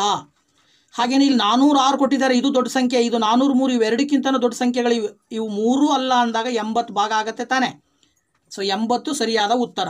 ನೀವು ಬೇಕಿದ್ರೆ ಅದು 80 ಆಗುತ್ತಾ ಇಲ್ಲ ಟೆಸ್ಟ್ ಮಾಡೋದಾದರೆ ನೀವು ಇಲ್ಲಿ ನೋಡಿ 80ರಿಂದ 163ನ ಭಾಗಿಸಿದ್ರೆ 82ಲೆ 160 ಬರುತ್ತೆ, ಶೇಷ 3 ಉಳಿತು. ಇಲ್ಲಿ 243ನ ಭಾಗಿಸೋದಾದರೆ 83ಲೆ 240 ಬರುತ್ತೆ, ಶೇಷ 3 ಉಳಿಯುತ್ತೆ. ಸರಿನಾ. ಸೊ ಅಲ್ಲಿಗೆ ಈಗ ಸರಿಯಾದ ಉತ್ತರ ಬಂದು 80. Okay, option B is the correct answer. ಇದಾದ ನಂತರ 55ನೇ ಪ್ರಶ್ನೆಗೆ ಹೋಗೋಣ ಈಗ. ಸೊ 55th ಕ್ವಶನ್ ಏನು ಹೇಳುತ್ತೆ, 2 ಅಂಕಿಗಳ ಅತಿ ದೊಡ್ಡ ಅವಿಭಾಜ್ಯ ಸಂಖ್ಯೆ ಯಾವುದು? 2 ಅಂಕಿಗಳ ಅತಿ ದೊಡ್ಡ ಅವಿಭಾಜ್ಯ ಸಂಖ್ಯೆ ಯಾವುದು ಅಂತೇಳಿ ಇಲ್ಲಿ ಕೊಟ್ಟಿದ್ದಾರೆ. ಕೊಟ್ಟಿರ್ತಕ್ಕಂಥ ಸಂಖ್ಯೆಗಳಲ್ಲಿ ಅತಿ ದೊಡ್ಡ ಅವಿಭಾಜ್ಯ ಸಂಖ್ಯೆ ಯಾವುದು ಅಂತ ಟೆಸ್ಟ್ ಮಾಡಬೇಕೀಗ ನೀವು. ಸೊ ಇದನ್ನು ಟೆಸ್ಟ್ ಮಾಡಬೇಕು ಅಂದರೆ 91 ಡಿವೈಡ್ ಆಗುತ್ತಾ ಯಾವುದಾದ್ರೂ ಸಂಖ್ಯೆಯಿಂದ, ಹಾಗೆಯೇ 93 ಡಿವೈಡ್ ಆಗುತ್ತಾ ಯಾವುದಾದ್ರೂ ಸಂಖ್ಯೆಯಿಂದ, ಹಾಗೆಯೇ 97 ಆಗುತ್ತಾ ಅಥವಾ 19 ಆಗುತ್ತಾ ಟೆಸ್ಟ್ ಮಾಡ್ತಾ ಹೋಗ್ರಿ. ಓಕೆನಾ. 2 ಅಂಕಿಗಳ ಅತಿ ದೊಡ್ಡ ಅವಿಭಾಜ್ಯ ಸಂಖ್ಯೆ ಅಂತ ಕೊಟ್ಟಿದ್ದಾರೆ ಅವರು. ಈಗ ಆ್ಯಕ್ಚುಲಿ 91 ಭಾಗ ಆಗುತ್ತೆ. ಓಕೆನಾ. ಸೊ 13ರಿಂದ 91 ಡಿವೈಡ್ ಮಾಡ್ಬೋದು ನಾವು, 93 ಕೂಡ ಡಿವೈಡ್ ಮಾಡ್ಬೋದು. 97 ಮತ್ತು 19 ಡಿವೈಡ್ ಆಗಲ್ಲ, ಯಾವ ಸಂಖ್ಯೆಯಿಂದನೂ ಡಿವೈಡ್ ಆಗದೆ ಇರೋ 2 ಸಂಖ್ಯೆಗಳು ಬರ್ತವೆ, 97 ಮತ್ತು 19. ಇವೆರಡನ್ನ ಕಂಪೇರ್ ಮಾಡಿದ್ರೆ ಇವೆರಡರಲ್ಲಿ ದೊಡ್ಡ ಸಂಖ್ಯೆ ಯಾವುದು? 97. ಆದ್ದರಿಂದ 97 ಸರಿಯಾದ ಉತ್ತರ. 2 ಅಂಕಿಗಳ ಅತಿ ದೊಡ್ಡ ಅವಿಭಾಜ್ಯ ಸಂಖ್ಯೆ ಯಾವುದು ಅಂದರೆ 97. ಇದಾದ ನಂತರ 56ನೇ ಪ್ರಶ್ನೆ, 1 ಮತ್ತು 20ರ ನಡುವೆ ಎಷ್ಟು ಅವಿಭಾಜ್ಯ ಸಂಖ್ಯೆಗಳಿವೆ? ನೋಡಿ 1 ಮತ್ತು 20 ನಡುವೆ ಎಷ್ಟು ಅವಿಭಾಜ್ಯ ಸಂಖ್ಯೆಗಳಿವೆ ಅಂತ ಕೊಟ್ಟಿದ್ದಾರೆ ಅವರು. ಸೊ ನೋಡಿ, ಒಂದಿದು ಇದು 20, ಇದ್ರ ಮಧ್ಯೆ ಅವಿಭಾಜ್ಯ ಸಂಖ್ಯೆಗಳು ಅಂದರೆ 1 ಮತ್ತು ಅದೇ ಸಂಖ್ಯೆಯನ್ನು ಬಿಟ್ಟು ಬೇರೆ ಯಾವುದೇ ಸಂಖ್ಯೆಯಿಂದ ಭಾಗ ಆಗಬಾರ್ದು. ಈಗ 2 ತೊಗೊಳ್ತೀನಿ ನಾನು, 2ರಿಂದ ಬಿಟ್ಟರೆ ಬೇರೆ ಯಾವ ಸಂಖ್ಯೆಯಿಂದ ಡಿವೈಡ್ ಆಗಲ್ಲ, ಆದ್ದರಿಂದ 2 ಒಂದು ಅವಿಭಾಜ್ಯ ಸಂಖ್ಯೆ. ಹಾಗೆಯೇ 3 ಕೂಡ ಅಷ್ಟೇ. 4 ತೊಗೊಳಕ್ಕೆ ಬರಲ್ಲ, ಯಾಕಂದರೆ 2ರಿಂದ 4 ಭಾಗ ಆಗುತ್ತೆ, ಆದ್ದರಿಂದ 4 ಬಿಟ್ಟರೆ 5 ನೋಡಿ, 5ಅನ್ನು ಬಿಟ್ಟರೆ ಬೇರೆ ಸಂಖ್ಯೆಗಳಿಂದ ಭಾಗ ಆಗಲ್ಲ, 1ರಿಂದ ಬಿಟ್ಟರೆ 5 ಮತ್ತು 1 ಬಿಟ್ಟರೆ ಬೇರೆ ಸಂಖ್ಯೆಗಳಿಂದ ಭಾಗ ಆಗಲ್ಲ. 6 ತೊಗೊಳಕ್ಕೆ ಬರಲ್ಲ, 2ರಿಂದ ಭಾಗ ಆಗುತ್ತೆ, 3ರಿಂದ ಭಾಗ ಆಗುತ್ತೆ, ಸೊ 7 ತಗೊಳ್ಬೋದು. ಹಾಗೆಯೇ 8 ತಗೊಳಕ್ಕೆ ಬರಲ್ಲ, 2 ಮತ್ತು 4ರಿಂದ ಭಾಗ ಆಗುತ್ತೆ. 9 ತಗೊಳಕ್ಕೆ ಬರಲ್ಲ, 10 ತಗೊಳಕ್ಕೆ ಬರಲ್ಲ, 11 ತಗೊಳ್ಬೋದು, 12 ತಗೊಳಕ್ಕೆ ಬರಲ್ಲ, 13 ತಗೊಳ್ಬೋದು, 14 ಬರೋದಿಲ್ಲ. ಹಾಗೆಯೇ ಮತ್ತೆ ಯಾವ್ದು ತೊಗೊಳ್ಬೋದು, 15 ಬರಲ್ಲ, 16 ಬರಲ್ಲ, 17 ಬರುತ್ತೆ, ಮತ್ತು 18 ಬರಲ್ಲ, 19 ಬರುತ್ತೆ. ಇಷ್ಟು ಸಂಖ್ಯೆಗಳು ಬರ್ತವೆ. ಸೊ ಇವಿಷ್ಟು ಅವಿಭಾಜ್ಯ ಸಂಖ್ಯೆಗಳು, 1 ಮತ್ತು 20 ಮಧ್ಯೆ ಬರೋ ಅವಿಭಾಜ್ಯ ಸಂಖ್ಯೆಗಳಿವು. ಅಲ್ಲಿ ಎಷ್ಟಾಯಿತು, 1 2 3 4 5 6 7 8, ಒಟ್ಟು 8 ಸಂಖ್ಯೆಗಳಿದ್ದಾವೆ. ಅವ್ರು ಕೇಳಿರೋದು ನಿಮಗೆ 1 ಮತ್ತು 20 ನಡುವೆ ಎಷ್ಟು ಅವಿಭಾಜ್ಯ ಸಂಖ್ಯೆಗಳಿವೆ ಅಂದರೆ ಸರಿಯಾದ ಉತ್ತರ 8 ಮಕ್ಕಳ. ಓಕೆ, ಇನ್ನು 57ನೇ ಪ್ರಶ್ನೆಗೆ ಹೋಗೋಣ. 57ನೇ ಪ್ರಶ್ನೆ ಏನು ಹೇಳುತ್ತೆ, ಜನವರಿ 1 ಗುರುವಾರವಾದರೆ ಫೆಬ್ರವರಿ 4 ಯಾವ ದಿನವಾಗುತ್ತದೆ? ಇದನ್ನು ಸ್ವಲ್ಪ ನಾವು ಟ್ರಿಕ್ಸನ್ನು ಯೂಸ್ ಮಾಡಬೇಕಷ್ಟೇ. ಈಗ ಒಂದು ವಾರಕ್ಕೆ 7 ದಿನಗಳು ಅಂತ ಗೊತ್ತು ನಮಗೆ. ಈಗ ಜನವರಿ 1ನೇ ತಾರೀಕು ಯಾವ ವಾರ ಬಂದಿದೆ? ಗುರುವಾರ ಬಂದಿದೆ. ಈಗ ಆ್ಯಕ್ಚುಲಿ ಜನವರಿ ತಿಂಗಳಲ್ಲಿ 31 ದಿನ ಇರುತ್ತೆ ಒಟ್ಟು. 31 ದಿನದಲ್ಲಿ ಒಂದು ದಿನ ಆಲ್ರೆಡಿ ಗುರುವಾರ ಅಂತ ಕೊಟ್ಟಿರೋದ್ರಿಂದ ಒಂದು ದಿನ ಲೆಸ್ ಮಾಡಿದರೆ ಎಷ್ಟು ಉಳಿತು? 30 ದಿನ ಉಳಿತು ಜನವರಿನಲ್ಲಿ. ಫೆಬ್ರವರಿ 4ನೇ ತಾರೀಕು ಅಂದರೆ ಅವೆರಡನ್ನೂ ಕೂಡಬೇಕು. 30 ಮತ್ತು 4 ಕೂಡಿದರೆ ಎಷ್ಟು ಬರುತ್ತೆ? 34 ಬರುತ್ತೆ. ಸೊ 34 ಈಗ ಬಂದಿರುವಂತಹ ಮೊತ್ತವನ್ನು 7ರಿಂದ ಭಾಗಿಸ್ಬೇಕು. ವಾರಕ್ಕೆ 7 ದಿನ ಅಲ್ವಾ, ಆ ಕಾರಣದಿಂದ 7ರಿಂದ ಭಾಗಿಸ್ಬೇಕು. ಬಟ್ 7ರಿಂದ ಭಾಗ ಆಗಲ್ಲ, ಅದು 7 5 35 ಆಗಬೇಕು. ಸೊ 35, ಬಟ್ ಇಲ್ಲಿ ಎಷ್ಟಿದೆ? 34 ಇದ್ದಿದ್ದು 35 ಆಗಬೇಕು ಅಂದರೆ ನಾವೇನು ಮಾಡಬೇಕು? ಅದಕ್ಕೆ +1 ಸೇರಿಸ್ಬೇಕಲ್ವಾ. 1 ಸೇರಿಸ್ಬೇಕು ಅಂದರೆ ಅದರ ಅರ್ಥ 1 ದಿನ ಕಡಿಮೆ ಇದೆ ಅಂತೇಳಿ. ಸೊ ಗುರುವಾರನೇ ಬರಬೇಕು ಅಂದರೆ ಆವಾಗ 5ನೇ ತಾರೀಕು ಗುರುವಾರ ಬರ್ತದೆ. ಬಟ್ 4ನೇ ತಾರೀಕು ಯಾವ ವಾರ ಬರುತ್ತೆ? ಗುರುವಾರದ ಹಿಂದಿನ ವಾರ ಯಾವುದು? ಬುಧವಾರ. ಸೊ 4ನೇ ತಾರೀಕು ಯಾವ ದಿನ ಬರುತ್ತೆ? ಬುಧವಾರ ಬರುತ್ತೆ. ತುಂಬ ಸಿಂಪಲ್ ಇದು. ನಿಮಗಲ್ಲಿ ಯಾವ ದಿನ ಕೊಟ್ಟಿರ್ತಾರೋ ಆ ತಿಂಗಳಿನಲ್ಲಿ ಎಷ್ಟು ದಿನಗಳು ಬರ್ತವೆ ಅದನ್ನು ಬರ್ಕೊಂಡು ನೆಕ್ಸ್ಟ್ ತಿಂಗಳಿನ ಯಾವ ದಿನ ಕೊಟ್ಟಿರ್ತಾರೋ ಅದನ್ನು ಕೂಡಬೇಕು. ಉತ್ತರ ಬಂದಿರೋದು ಆ್ಯಕ್ಚುಲಿ ಏನಾಗಬೇಕು? ಅದು 7ರಿಂದ ಕಂಪ್ಲೀಟ್ ಭಾಗ ಆಗಬೇಕು. ಅದು 7ರಿಂದ ಸಪೋಸ್ ಕಂಪ್ಲೀಟ್ ಭಾಗ ಆಯಿತು ಅಂದರೆ ಇಲ್ಲಿ ಯಾವ ವಾರ ಕೊಟ್ಟಿರ್ತಾರೆ ಅದೇ ವಾರನೇ ಬರುತ್ತೆ. ಅದಕ್ಕೂ ಕೂಡ ಭಾಗ ಆಗಲಿಲ್ಲ, ಶೇಷ ಏನೋ ಅದು ಭಾಗ ಆಗಬೇಕಂದ್ರೆ ಎಕ್ಸ್ಟ್ರಾ ಮತ್ತೆ ಎಷ್ಟು ಸೇರಿಸ್ಬೇಕು? 1 ಸೇರಿಸ್ಬೇಕು ಅಂದರೆ ಹಿಂದಿನ ದಿನ ತಗೊಳ್ಬೇಕು. 2 ಸೇರಿಸ್ಬೇಕಂದ್ರೆ ಹಿಂದಿನ 2 ದಿನ, ಗುರುವಾರದ ಹಿಂದಿನ 2 ದಿನ ಅಂತ ಹೇಳಿದರೆ ಮಂಗಳವಾರ ಬರುತ್ತೆ. ಸಪೋಸ್ 3 ಕೂಡಬೇಕು ಅಂತ ಅಂದಾಗ ಸೋಮವಾರ ಬರುತ್ತೆ. ಈ ರೀತಿ ನಾವು ದಿನವನ್ನು ಲೆಕ್ಕ ಹಾಕಿ ಬರಿಬೇಕಾಗತ್ತೆ. ಓಕೆನಾ? ಸೊ ಅರ್ಥ ಆಯಿತು ಅಂದ್ಕೊಂಡಿದ್ದೀನಿ. ಇನ್ನು ನೆಕ್ಸ್ಟ್ ಪ್ರಶ್ನೆ ಬಂದು 58ನೇ ಪ್ರಶ್ನೆ. ಪ್ರಶ್ನೆ ಸಂಖ್ಯೆ 58 ಏನು ಹೇಳುತ್ತೆ ನೋಡೋಣ ಈಗ. ಸೊ 58ನೇ ಪ್ರಶ್ನೆ ಏನು ಹೇಳುತ್ತೆ, 2 ಅಂಕಿ ಸಂಖ್ಯೆಯ ಅಂಕೆಗಳ ಮೊತ್ತ 11, ಆ ಸಂಖ್ಯೆಗೆ 27 ಕೂಡಿಸಿದಾಗ ಅಂಕೆಗಳು ವ್ಯತಿರಿಕ್ತ ಅಂದರೆ ರಿವರ್ಸ್ ಆಗುತ್ತವೆ. ಆ ಸಂಖ್ಯೆ ಯಾವುದು ಅಂತೇಳಿ ಅವ್ರು ಹೇಳ್ತಾ ಇದ್ದಾರೆ. ಒಂದು 2 ಅಂಕಿ ಸಂಖ್ಯೆ ಇದೆ, ಆದರೆ ಆ 2 ಸಂಖ್ಯೆಗಳ ಮೊತ್ತ ಆ ಸಂಖ್ಯೆಗಳ ಮೊತ್ತ ಏನಾಗಿದೆ? 11 ಬರುತ್ತೆ. ಆ ಸಂಖ್ಯೆಗಳ ಮೊತ್ತ 11 ಬರುತ್ತೆ ಅಂತ ಅಂದಾಗ ಈಗ ಇಲ್ಲಿ ಆ್ಯಕ್ಚುಲಿ ತೊಗೊಂಡಿರೋ ಸಂಖ್ಯೆಗಳು ಎಲ್ಲವನ್ನೂ ನೋಡಿದ್ರೂ ಮೊತ್ತ ಎಷ್ಟು ಬರುತ್ತೆ? ಅಂಕಿಗಳನ್ನು ಕೂಡಬೇಕು ಅಂತ ಅರ್ಥ. ಅದು ಏನು ಅರ್ಥ? ಅದು ಹಂಗಂದರೆ ಅಂಕಿಗಳನ್ನು ಕೂಡಬೇಕು. ನೋಡಿ, 8 3 11 ಬರುತ್ತೆ, 7 ಮತ್ತು 4 ಕೂಡ 11, 4 7 11, 3 ಮತ್ತು 8 ಎಷ್ಟು ಬರುತ್ತೆ? 11 ಬರುತ್ತೆ. ಹಾಗಿದ್ಮೇಲೆ ಇದರಲ್ಲಿ ಇದಕ್ಕೆ 27 ಕೂಡಿಸಿದ್ರೆ ಯಾವುದು ಉಲ್ಟಾಗತ್ತೆ ಸಂಖ್ಯೆ ಅಂತ ನೋಡ್ತಾ ಹೋಗ್ಬೇಕು. ಇಲ್ಲಿ ನೋಡಿ, ಇಲ್ಲಿ 83 ಇದೆ, ಅದಕ್ಕೆ 27 ಕೂಡಿದೆ 110 ಬಂತು. ಬಟ್ ಅವ್ರು ಕೇಳಿರೋದು 2 ಅಂಕಿ ಸಂಖ್ಯೆ ಅಂತೇಳಿ. ಇಲ್ಲಿ ನಿಮಗೆ 3 ಅಂಕಿ ಸಂಖ್ಯೆ ಬಂದಿದೆ ಅಂದರೆ ಇದು ಉತ್ತರ ಅಲ್ಲ. 74ಕ್ಕೆ 27 ಕೂಡಿದರೆ 101 ಬರುತ್ತೆ, ಇದು ಉತ್ತರ ಅಲ್ಲ. ಬಟ್ ಇನ್ನೊಂದಿದೆ 47 ಇದೆ, 47ಕ್ಕೆ 27 ಕೂಡಿದರೆ ಎಷ್ಟು ಬರುತ್ತೆ? 74 ಬರುತ್ತೆ. ಸರಿನಾ? ಈಗ ಇಲ್ಲಿ ಫಸ್ಟಿಗೆ 4 10ರ ಸ್ಥಾನದಲ್ಲಿತ್ತು, 7 ಬಿಡಿ ಸ್ಥಾನದಲ್ಲಿತ್ತು. ಇಲ್ಲಿ ಏನಾಗಿದೆ? ಈಗ 10ರ ಸ್ಥಾನದಲ್ಲಿ 7 ಬಂದಿದೆ, 4ರ ಸ್ಥಾನದಲ್ಲಿ ಬಿಡಿ ಸ್ಥಾನದಲ್ಲಿ 4 ಇದೆ ಅಂದರೆ ಉಲ್ಟಾ ಆಗಿದೆ, ರಿವರ್ಸ್ ಆಗಿದೆ. ಬಟ್ ಇಲ್ಲಿ ಹಂಗಾಗಿಲ್ಲ. ಆದ್ದರಿಂದ 47 ಇದ್ದಿದ್ದು 27 ಕೂಡಿದಾಗ 74 ಆಯಿತು, ಬಿಡಿ ಸ್ಥಾನ 10ಕ್ಕೆ ಹೋಯ್ತು, 10ರ ಸ್ಥಾನ ಬಿಡಿಗೆ ಬಂತು ಅಂದರೆ ಇದು ಉತ್ತರ ಸರಿಯಾಗಿದೆ ಅಂತ. ಅಲ್ಲಿಗೆ 47 ಸರಿಯಾದ ಉತ್ತರ. ಓಕೆನಾ? ಇದಾದ ನಂತರ 59ನೇ ಪ್ರಶ್ನೆ ಇದೆ ನನ್ನ ಹತ್ರ. ಸೊ ಇಲ್ಲಿ 59ನೇ ಪ್ರಶ್ನೆ ಏನು ಹೇಳುತ್ತೆ, 2806 ಎಂಬುದು 1989ಕ್ಕಿಂತ ಎಷ್ಟು ಹೆಚ್ಚಾಗುತ್ತದೆ? ನೋಡಿ, ಸಿಂಪಲ್ ಆಗಿ ನಿಮಗೆ ಗೊತ್ತಿರುವಂಥದ್ದೇ ಟ್ವಿಸ್ಟ್ ಮಾಡಿದ್ದಾರೆ ಅಷ್ಟೇ. ಇಲ್ಲಿ ಏನು ಮಾಡಿದ್ದಾರೆ, ದೊಡ್ಡ ಸಂಖ್ಯೆನಲ್ಲಿ ಚಿಕ್ಕ ಸಂಖ್ಯೆ ಕಳೆದ್ರೆ ಎಷ್ಟು ಉಳಿತು ಎಷ್ಟು ದೊಡ್ಡದು ಅಂತ ಗೊತ್ತಾಗುತ್ತೆ ನಿಮಗೆ. ಅಂದರೆ ಕಳಿಬೇಕಲ್ಲಷ್ಟೇ, ವ್ಯವಕಲನ ಮಾಡಿ ಅಂತ ಕೇಳೋದ್ರ ಬದಲಾಗಿ ಈ ರೀತಿ ಕೊಟ್ಟಿದ್ದಾರೆ. ಸೊ ಇಲ್ಲಿ ನೀವೇನು ಮಾಡಬೇಕು, ವ್ಯವಕಲನ ಮಾಡಬೇಕು. 2806ರಲ್ಲಿ 1989 ಕಳಿಬೇಕು. ಸೊ ಕಳೆದ್ರೆ ಎಷ್ಟು ಬರುತ್ತೆ, 6ರಲ್ಲಿ 9 ಹೋಗಲ್ಲ, ಪಕ್ಕದ ಮನೆಯಿಂದ ದಸ್ಕತ್ ತಗೊಂತೀರಾ, 16 ಆಯಿತು. 16ರಲ್ಲಿ 9 ಹೋದರೆ 7 ಬರುತ್ತೆ, ಇಲ್ಲಿ 9 ಇರುತ್ತೆ, 9ರಲ್ಲಿ 8 ಹೋದರೆ 1 ಬರುತ್ತೆ. ಇಲ್ಲಿ ಎಷ್ಟಿದೆ, 7 ಇದೆ. ಈಗ ಆ್ಯಕ್ಚುಲಿ 7ರಲ್ಲಿ 9 ಹೋಗಲ್ಲ, ಸೊ 7ರಲ್ಲಿ 9 ಹೋಗಲ್ಲ, ಸಾರಿ ಇಲ್ಲಿ 8 ಇದೆ, 8ರಲ್ಲಿ 9 ಹೋಗಲ್ಲ, ಪಕ್ಕದ ಮನೆಯಿಂದ ದಸ್ಕತ್ ತಗೊಂಡ್ರೆ 18 ಆಯಿತು. 18ರಲ್ಲಿ 9 ಹೋದರೆ 9 ಉಳಿತು. ಅಲ್ಲಿಗೆ ಎಷ್ಟು ಬಂತ ಉತ್ತರ, 817. ನೋಡಿ ಇಲ್ಲಿ ಇನ್ನೊಂದು ಸರಿ ಮಾಡಿಬಿಡೋಣ. 6ರಲ್ಲಿ 9 ಹೋಗಲ್ಲ, ದಸ್ಕತ್ ತಗೊಂಡ್ರೆ 16 ಆಯಿತು. 16ರಲ್ಲಿ 9 ಹೋದರೆ 7 ಬಂತು. ಇಲ್ಲಿ 9 ಇದೆ, 9ರಲ್ಲಿ 8 ಹೋದರೆ 1 ಬಂತು. ಇಲ್ಲಿ 8ರಲ್ಲಿ 9 ಹೋಗಲ್ಲ, ಪಕ್ಕದ ಮನೆಯಿಂದ ದಸ್ಕತ್ ತಗೊಂಡ್ರೆ 18 ಆಯಿತು. 18ರಲ್ಲಿ 9 ಹೋದರೆ ಉತ್ತರ ಎಷ್ಟು ಬರುತ್ತೆ, 9 ಬರುತ್ತೆ. ಹಾಗೇನೆ ಇಲ್ಲಿ 1 ಇದೆ, 1ರಲ್ಲಿ 1 ಹೋಗಲ್ಲ, 1ರಲ್ಲಿ 1 ಹೋದರೆ 0 ಬಂತು. 917 ಬರಬೇಕು.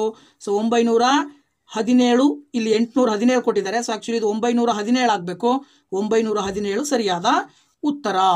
ಇದಾದ ನಂತರ 60ನೇ ಪ್ರಶ್ನೆ ಬಂದ್ಬಿಟ್ಟು ಏನು ಹೇಳುತ್ತೆ, 7.07, 7.007, 70.007, 700.007 ಇವುಗಳ ಮೊತ್ತವೆಷ್ಟು? ದಶಮಾಂಶಗಳ ಸಂಕಲನ ಮಾಡುವಂಥ ವಿಧಾನ ಗೊತ್ತಿರಬೇಕು ನಿಮಗೆ. ಅಲ್ಲಿ ಕೊಟ್ಟಿರೋ ಎಲ್ಲ ಸಂಖ್ಯೆಗಳನ್ನು ನಾನು ಈ ರೀತಿ ಬರ್ಕೊಂಡಿದ್ದೀನಿ. ನೋಡಿ ಇಲ್ಲಿ ಆ ಒಂದು ದಶಮಾಂಶ ನೇರವಾಗಿ ಬರೀಬೇಕು. ದಶಮಾಂಶದಿಂದ ಲೆಫ್ಟ್ ಸೈಡಲ್ಲಿರೋ ಲೆಫ್ಟ್ ಸೈಡಿಗೆ ಬರೀಬೇಕು, ರೈಟ್ ಸೈಡಲ್ಲಿರೋ ಅಂಕಿಗಳನ್ನು ರೈಟ್ ಸೈಡಿಗೆ ಬರೀಬೇಕು. ಈಗ ಏನು ಮಾಡಬೇಕು, ಖಾಲಿ ಇರೋ ಜಾಗಗಳಿಗೆ 0 ಹಾಕ್ತಾ ಹೋಗಿ. ನೋಡಿ ಇಲ್ಲಿ ಖಾಲಿ ಜಾಗ ಇದೆ, ಇಲ್ಲಿ 0 ಹಾಕಿ. ಈ ಕಡೆ ಇಲ್ಲಿ ಖಾಲಿ ಜಾಗ ಇದೆ, 0 ಹಾಕಿ. ಇಲ್ಲಿ 2 ಖಾಲಿ ಜಾಗ ಇದೆ, 2 0 ಹಾಕಿ. ಇಲ್ಲೂ ಕೂಡ 2 0 ಹಾಕಿ.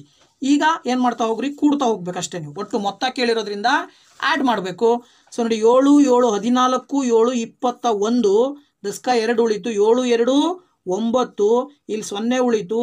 ಇಲ್ಲಿ 7 7 14ಕ್ಕೆ 4, ದಸ್ಕ 1, 7 1 8, ಇಲ್ಲಿ 7. ಪಾಯಿಂಟನ್ನು ಅಲ್ಲಿ ಎಲ್ಲಿ ಪಾಯಿಂಟ್ ಇದೆಯೋ ಆ ಪಾಯಿಂಟಿನ ನೇರವಾಗಿ ಕೆಳಗಡೆ ಪಾಯಿಂಟ್ ಇಟ್ಟರೆ 784.091 ಬರ್ತಾ ಇದೆ. ಸೊ ಅದ್ರ ಪ್ರಕಾರ ನಿಮಗೆ ಇಲ್ಲಿ ಉತ್ತರ ಬಂದು 784.091 ಬರ್ತಾ ಇದೆ. ಇದು ಸರಿಯಾದ ಉತ್ತರ. ಓಕೆನಾ. ಇದಾದ ನಂತರದಲ್ಲಿ ನೆಕ್ಸ್ಟ್ ಪ್ರಶ್ನೆ ಬಂದು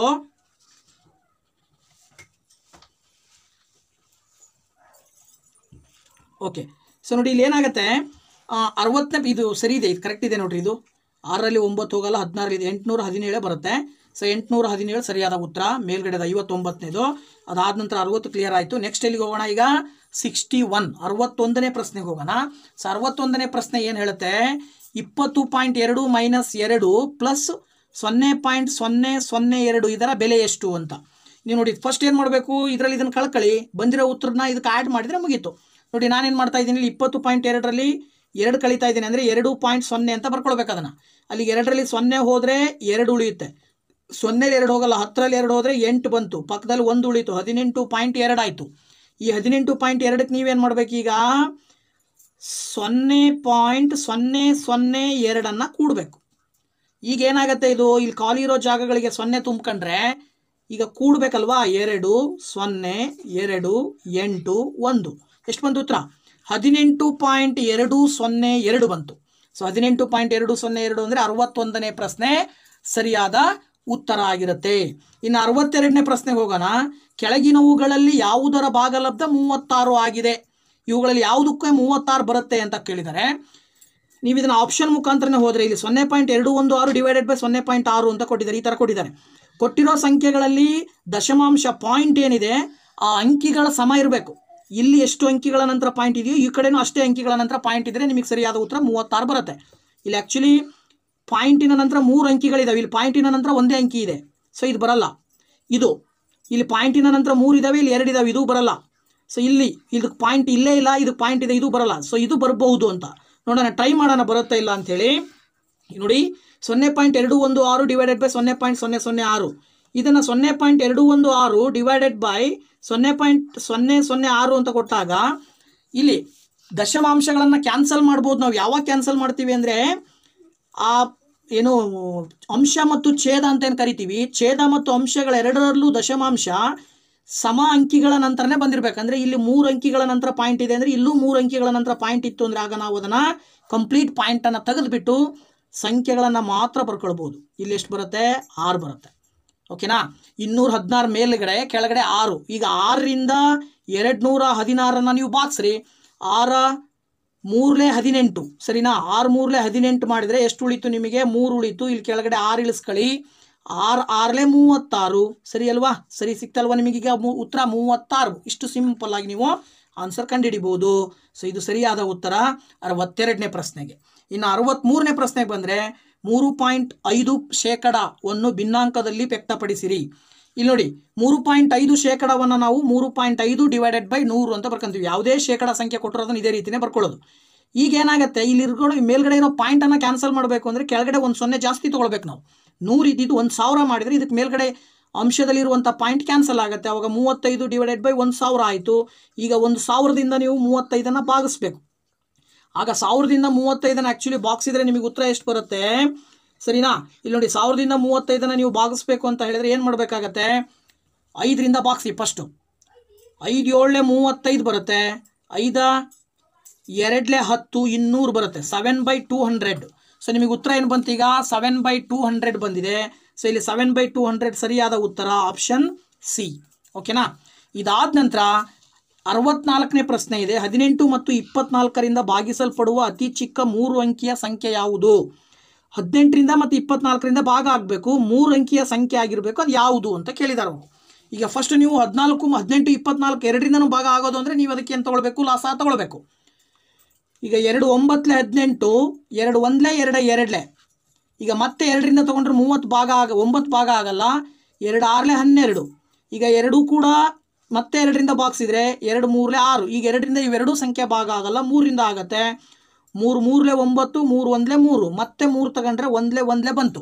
ಈಗ ನೀವು ಎಲ್ಲ ಸಂಖ್ಯೆಗಳನ್ನು ಗುಣಿಸ್ಬೇಕಲ್ವ ಲಾಸ ಆಗಬೇಕು ಅಂದರೆ 2 ಇಂಟು 2 ಇಂಟು 3 ಇಂಟು 3 ಎಷ್ಟು ಬರುತ್ತೆ? 2 2 4 4 2 8 8 3 24 24 3 ನೋಡಿ 24 ಇಂಟು 3 ಮಾಡಿದರೆ 4 3 12 3 2 6 1 7 72 ಬಂತು. ಇಲ್ಲಿ ನಿಮಗೆ 72 ಬಂದಿದೆ. ಬಟ್ ಅವ್ರು ಏನು ಕೇಳಿದ್ದಾರೆ? 3 ಅಂಕಿಯ ಸಂಖ್ಯೆ ಬೇಕು ಅಂತ ಕೇಳಿದ್ದಾರೆ. ಈಗ 3 ಅಂಕಿಯ ಸಂಖ್ಯೆ ಬೇಕು ಅಂದರೆ ಏನು ಮಾಡ್ಬೋದು? ಇವಿಷ್ಟರಲ್ಲಿ ಒಂದು ಸಂಖ್ಯೆಯಿಂದ ಗುಣಿಸಿ, ಇಲ್ಲಿ 2ರಿಂದ ಅಥವಾ 3ರಿಂದ ಗುಣಿಸಿ. ಸೊ 2ರಿಂದ ನೀವು ಗುಣಿಸಿದ್ರಿ ಅಂದರೆ ಎಷ್ಟು ಬರುತ್ತೆ? 2 2 4 2 7 14 ಸರಿನಾ? 144 ಬರುತ್ತೆ. ಇಲ್ಲಿದೆ ನಿಮಗೆ ಉತ್ತರ 144. ಆದ್ದರಿಂದ 144 ಸರಿಯಾದ ಉತ್ತರ. ಹಾಗಿದ್ರೆ 3ರಿಂದ ಭಾಗಿಸ್ಬೋದಲ್ಲ ಸರ್ ಅಂತ ಕೇಳ್ಬೋದು ನೀವು. ಅದೇ 72ನ್ನು 3ರಿಂದ ಭಾಗಿಸ್ರಿ. ಆಗೇನು ಬರುತ್ತೆ? 2 3 6 7 3 21 216 ಬರುತ್ತೆ. ಬಟ್ ಇಲ್ಲಿ ನಿಮಗೆ 216 ಆಪ್ಷನಲ್ಲಿ ಕೊಟ್ಟಿಲ್ಲ. ಆದ್ದರಿಂದ 144 ಸರಿಯಾದ ಉತ್ತರ ಆಗತ್ತೆ. ಓಕೆನಾ ಮಕ್ಕಳೇ? ಸೊ ನೆಕ್ಸ್ಟ್ ಬಂದುಬಿಟ್ಟು 65ನೇ ಪ್ರಶ್ನೆಗೆ ಹೋಗೋಣ ಈಗ. ಸೊ 65ನೇ ಪ್ರಶ್ನೆ ಏನು ಹೇಳುತ್ತೆ? ಸೊ ಇಲ್ಲಿ 65ನೇ ಪ್ರಶ್ನೆ ಹೇಳುತ್ತೆ, 2 ಸಂಖ್ಯೆಗಳ ಮಾಸ ಆ ಮತ್ತು ಲಾಸಗಳು ಕ್ರಮವಾಗಿ 8 ಮತ್ತು 120 ಆಗಿವೆ. ಒಂದು ಸಂಖ್ಯೆ 24 ಆದರೆ ಮತ್ತೊಂದು ಸಂಖ್ಯೆ ಯಾವುದು? ನೋಡಿ ಇಲ್ಲಿ ನಮಗೊಂದು ನಿಯಮ ಹೇಳುತ್ತೆ. ಏನಪ್ಪ ಅಂದರೆ 2 ಸಂಖ್ಯೆಗಳನ್ನು ಗುಣಲಬ್ಧ, 2 ಸಂಖ್ಯೆಗಳು ಯಾವುದೇ 2 ಸಂಖ್ಯೆಗಳ ಗುಣಲಬ್ಧ ಆ 2 ಸಂಖ್ಯೆಗಳ ಲಾಸ ಮತ್ತು ಮಾಸಗಳ ಗುಣಲಬ್ಧಕ್ಕೆ ಸಮನಾಗಿರುತ್ತೆ ಅಂತ. ಈಗ ಅವರು ಒಂದು ಸಂಖ್ಯೆ ಕೊಟ್ಟಿದ್ದಾರೆ 24, ಇನ್ನೊಂದು ಸಂಖ್ಯೆ ಗೊತ್ತಿಲ್ಲ. ಬಟ್ ಲಾಸ ಕೊಟ್ಟಿದ್ದಾರೆ. 2 ಸಂಖ್ಯೆಗಳ ಲಾಸ 120 ಬರುತ್ತಂತೆ, ಮಾಸ ಬಂದು 8 ಬರುತ್ತಂತೆ. ಹಾಗಿದ್ರೆ ಸಂಖ್ಯೆ ಯಾವುದು ಅಂತ ಈಗ ನೀವು ಬಿ ಉತ್ತರ ಕಂಡುಹಿಡಿಬೇಕು. ಈಗ ನಿಮಗೆ ಬಿ ಬೇಕು ಅಂದರೆ 24ಅನ್ನು ಈಕ್ವಲಿಂದ ಈ ಕಡೆ ತೊಗೊಂಬಂದ್ರಿ. ಲೆಫ್ಟ್ ಸೈಡ್ ಇದು ರೈಟ್ ಸೈಡು. ಲೆಫ್ಟ್ ಸೈಡಿಂದ ರೈಟ್ ಸೈಡಿಗೆ ತಗೊಂಡು ಬರಬೇಕಾದ್ರೆ ನಿಮಗೆ ಚಿಹ್ನೆಗಳು ಬದಲಾಗ್ತಾವೆ. ಪ್ಲಸ್ ಇದ್ದಿದ್ದು ಮೈನಸ್ ಆಗುತ್ತೆ, ಹಾಗೆಯೇ ಮೈನಸ್ ಇದ್ದಿದ್ದು ಪ್ಲಸ್ ಆಗುತ್ತೆ, ಇಂಟು ಇದ್ದಿದ್ದು ಡಿವೈಡೆಡ್ ಬೈ ಆಗುತ್ತೆ, ಡಿವೈಡೆಡ್ ಬೈ ಇದ್ದಿದ್ದು ಇಂಟು ಆಗುತ್ತೆ. ಇದು ನೆನಪಿರ್ಬೇಕು ನಿಮಗೆ. ಅದ್ರ ಪ್ರಕಾರ 120 ಇಂಟು 8 ಆದರೆ 24 ಈ ಕಡೆ ಬಂದರೆ ಡಿವೈಡೆಡ್ ಬೈ 24 ಆಯಿತು. ಸೊ 8ರಿಂದ ಹೊಡೆದ್ರೆ 8 1 8 3 24 ಬರುತ್ತೆ. 3ರಿಂದ 120ಅನ್ನು ಭಾಗಿಸಿದರೆ ನಿಮಗೆ 3 40 43 120 ಬಂತು. ಉತ್ತರ ಬಂದುಬಿಟ್ಟು 40 ಬಂತು. ಸೊ ನಿಮಗೆ ಸರಿಯಾದ ಉತ್ತರ ಆಪ್ಷನ್ ಸಿ ಬಂದುಬಿಟ್ಟು 40. ಓಕೆನಾ? ಇದಾದ ನಂತರ 66ನೇ ಪ್ರಶ್ನೆ 77.7777 ಅನ್ನು 11ರಿಂದ ಭಾಗಿಸಿದಾಗ ಸಿಗುವ ಭಾಗಲಬ್ಧ ಎಷ್ಟು ಅಂತ. ಸೊ ಭಾಗಾಕಾರ ವಿಧಾನ ಗೊತ್ತಿದೆಯಲ್ವ ನಿಮಗೆ. ಸೊ 11ರಿಂದ 77.7777 ಭಾಗಿಸ್ರಿ. 11 7 77 ಬಂತು, ಶೇಷ 0 ಬಂತು. ಇಲ್ಲಿರೋ ಪಾಯಿಂಟ್ನ ಇಲ್ಲಿ ಹಾಕ್ರಿ. ಈಗ 7 ಕೆಳಗಡೆ ಇಳಿಸ್ಕೊಂತೀರಾ. 11ಕ್ಕಿಂತ ಚಿಕ್ಕ ಸಂಖ್ಯೆ ತಾನೇ 7. ಸೊ ಈ ದೊಡ್ಡ ಸಂಖ್ಯೆ ಬೇಕು ಅಂದರೆ ಇಲ್ಲಿ 0 ಹಾಕಿ ಮತ್ತೊಂದು ಸಂಖ್ಯೆ ಕೆಳಗಡೆ ಇಳಿಸ್ಕೋಬೇಕು ಪಕ್ಕದಲ್ಲಿರೋದನ್ನ. ಆಗೇನಾಯಿತು, ಮತ್ತೆ 11 7 77 ಬಂತು. ಈಗ ಮತ್ತೆ ಶೇಷ 0 ಬಂತು. ಕೆಳಗಡೆ ಒಂದು ಸಂಖ್ಯೆ ಇಳಿಸ್ಕೊಂಡ್ರೆ 7 ಆಯಿತು. ಈಗಲೂ ಕೂಡ 11ರಿಂದ 7 ಡಿವೈಡ್ ಆಗಲ್ಲ. ಇನ್ನೊಂದು ಸಂಖ್ಯೆ ಇಳಿಸ್ಕೋಬೇಕು ಅಂದರೆ ಮತ್ತೊಂದು ಸಂಖ್ಯೆ ಪಕ್ಕದಲ್ಲಿ ಹಾಕಿ ಮತ್ತೆ ಕೆಳಗಡೆ 7 ಇಳಿಸ್ಬೇಕು. ಈಗ ನೀವು 11 7 77 ಭಾಗಿಸ್ಬೋದು. ಈಗ ಶೇಷ 0 ಬರುತ್ತೆ. ನಿಮಗೆ ಸಿಕ್ಕಂಥ ಭಾಗಲಬ್ಧ ಬಂದುಬಿಟ್ಟು 7.0707 ಸರಿ ಅಲ್ವಾ? ಸೊ ಇಲ್ಲಿ ಸರಿಯಾದ ಉತ್ತರ ಬಂದುಬಿಟ್ಟು ನಿಮಗೆ 7.0707. ಆಪ್ಷನ್ ಬಿ ಕರೆಕ್ಟ್ ಇದೆ ಅಂತ ಅರ್ಥ. ಇದಾದ ನಂತರ 67ನೇ ಪ್ರಶ್ನೆ ಏನು ಹೇಳುತ್ತೆ, 41.75 7.76 ಮತ್ತು 8.13 ರ ಅಂದಾಜಿನ ಮೊತ್ತವು ಸಂಪೂರ್ಣ ಪೂರ್ಣಾಂಕಗಳಲ್ಲಿ ಎಷ್ಟು ಅಂತ ಕೇಳಿದ್ದಾರೆ. ಇವನ್ನ ಅಷ್ಟು ಕೂಡಬೇಕಲ್ವಾ? ಇಲ್ಲಿ ಕೂಡಿದ್ರೆ ಏನಾಗುತ್ತೆ ನೋಡಿ, ಇಲ್ಲಿ ಫಸ್ಟು ಇವು ಎಷ್ಟನ್ನು ಆ್ಯಡ್ ಮಾಡ್ಕೋಬೇಕು ನೀವು. 41.75 7.76 ಮತ್ತು 8.13 ಇವಿಷ್ಟನ್ನು ಕೂಡ್ರಿ. 6 3 9 ಮತ್ತು 5 ಕೂಡಿದ್ರೆ ಎಷ್ಟು ಬರುತ್ತೆ? 14 ಬರುತ್ತೆ. ಇದಕ್ಕೆ 1 ಸೇರಿಸಿ. ಈಗ 7 7 14 1 15 1 16 ಬರುತ್ತೆ. ಇಲ್ಲಿ ಮತ್ತೆ 1 ದಶಕ ಬರುತ್ತೆ. 1 1 2 2 7 9 9 8 17ಕ್ಕೆ 7 ಇಲ್ಲಿ ದಶಕ 1 ಬಂತು. ಈಗ 4 1 ಕೂಡಿದ್ರೆ 57 ಆಯಿತು. 57.64 ಬರ್ತಾ ಇದೆ. ಈಗ ನೀವು ಇದನ್ನು ಅಂದಾಜು ಬೆಲೆಯನ್ನು ಹೇಳಬೇಕು. ಅಂದಾಜು ಮೊತ್ತವು ಸಂಪೂರ್ಣ ಪೂರ್ಣಾಂಕಗಳಲ್ಲಿ ಅಂದಾಜು ಮಾಡಬೇಕು ಅಂದರೆ ಈಗ 57.64 ಇದೆ. ಇದು 64 ಅನ್ನೋದು 0.5ಕ್ಕಿಂತ ಜಾಸ್ತಿ ಇರೋದ್ರಿಂದ 57ರ ಮುಂದಿನ ಸಂಖ್ಯೆಯನ್ನು ಹೇಳಬೇಕು. ಈಗ 57ರ ಮುಂದಿನ ಸಂಖ್ಯೆ ಬಂದು 58. 57ರ ಮುಂದಿನ ಸಂಖ್ಯೆ 58. ಆದ್ದರಿಂದ 58 ಸರಿಯಾದ ಉತ್ತರ ಆಯ್ತಾ. ಇದಾದ ನಂತರ 68ನೇ ಪ್ರಶ್ನೆ, 3 ಕ್ಯೂಬಿಕ್ ಮೀಟರ್ ಎಣ್ಣೆಯಿಂದ ಎಷ್ಟು 300 ಮಿಲಿ ಲೀಟರ್ ಬಾಟಲಿಗಳನ್ನು ತುಂಬಿಸಬಹುದು? ನೋಡಿ, 3 ಕ್ಯೂಬಿಕ್ ಮೀಟರ್ ಎಣ್ಣೆಯಿಂದ ಎಷ್ಟು 300 ಮಿಲಿ ಲೀಟರ್ ಬಾಟಲಿಗಳನ್ನು ತುಂಬಿಸಬಹುದು ಅಂತ ಪ್ರಶ್ನೆ. ಈಗ ನೀವು ಈ ಪ್ರಶ್ನೆಗೆ ಉತ್ತರ ಹೇಳಬೇಕು ಅಂತ ಹೇಳಿದ್ರೆ ಈಗ ನಿಮಗೆ ಇದೊಂದು ಮಾಹಿತಿ ಇರಬೇಕು. ನಿಮಗೆ ಏನಪ್ಪ ಅಂದರೆ ಇಲ್ಲಿ ನೋಡಿ, 1 ಕ್ಯೂಬಿಕ್ ಮಿಲಿಮೀಟರ್ ಅಂದರೆ 1 ಮಿಲಿ ಲೀಟರ್. 1 ಕ್ಯೂಬಿಕ್ ಮಿಲಿಮೀಟರ್ ಅಂದರೆ ಎಷ್ಟು? 1 ಮಿಲಿ ಲೀಟರ್. ಅಲ್ಲಿಗೆ 1 ಮೀಟರ್ಗೆ 100 ಸೆಂಟಿಮೀಟರ್. ಇದು ಕೂಡ ಗೊತ್ತು ನಿಮಗೆ. ಇದ್ರ ಪ್ರಕಾರ 1 cubic millimetre is equal to ಏನಾಯಿತು? 1 ಮಿಲಿ ಲೀಟರ್ನ ನಾವು 100 ಮಾಡಬೇಕು. 100 ಇಂಟು ಈ 100 ಮತ್ತು ಇಂಟು 100 ಮಾಡಿದರೆ ನಿಮಗೆ ಈ ಒಂದು ಕ್ಯೂಬಿಕ್ ಸೆಂಟಿಮೀಟ್ರ್ ಕನ್ವರ್ಟ್ ಆಯ್ತು. ಇದು ಕ್ಯೂಬಿಕ್ ಮಿಲಿ ಲೀಟರ್ನ ಕ್ಯೂಬಿಕ್ ಸೆಂಟಿಮೀಟ್ರ್ ಕನ್ವರ್ಟ್ ಮಾಡಿದ್ರೆ ಬಿಡಿ 10 100 1000 10,000 ಲಕ್ಷ 10 ಲಕ್ಷ ಬಂತು. ಈಗ 300 ಮಿಲಿ ಲೀಟ್ರಿಗೆ ಡಿವೈಡ್ ಮಾಡಬೇಕು ಅದನ್ನು. ಈ 10 ಲಕ್ಷವನ್ನು 300 ಮಿಲಿ ಲೀಟ್ರಿಗೆ ಡಿವೈಡ್ ಮಾಡಿದರೆ ಆಗ ನಿಮಗೇನು ಬರುತ್ತೆ ಉತ್ತರ? 10,000 ಬರುತ್ತೆ. ಎಷ್ಟು ಬರುತ್ತೆ? 10,000. ಸಿಂಪಲ್ ಆಗಿ ನೀವಿಲ್ಲಿ 10,000ವನ್ನು ಉತ್ತರವನ್ನಾಗಿ ಹೇಳ್ಬೋದು. 68ನೇ ಪ್ರಶ್ನೆ ಸರಿಯಾದ ಉತ್ತರ ಆಪ್ಷನ್ ಸಿ. ಈಗ 69ನೇ ಪ್ರಶ್ನೆ, ಒಂದು ರೈಲು 4 ಗಂಟೆ 30 ನಿಮಿಷಗಳಲ್ಲಿ 504 ಕಿಲೋಮೀಟರ್ ದೂರವನ್ನು ವ್ಯಾಪಿಸಿತು.